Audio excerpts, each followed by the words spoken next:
वालेकुम play group today Thursday का हम उर्दू से प्रेम रीडिंग में पेश करेंगे 20। आज हम रीडिंग में करेंगे टेल। प्ले ग्रुप आज हम रीडिंग में करेंगे टेल एंड दिस बुक।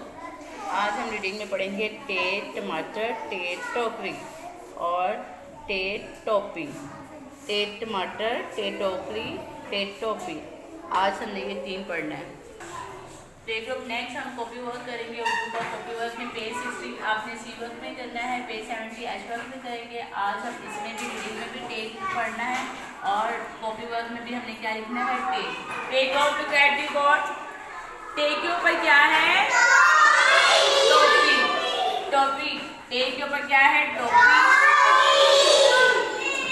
इधर देखिए page out to get the whiteboard. आपकी कॉपी पे 4 लाइन्स 1 2 3 4। टेक कहाँ से स्टार्ट करेंगे, सेकंड वाली लाइन से स्टार्ट करेंगे, थर्ड लाइन पे लेकर आएंगे, फिर उसको सेकंड वाली लाइन पे कंप्लीट कर देंगे और उसके ऊपर क्या बनाएंगे हम, टोपी। क्या बनाएंगे,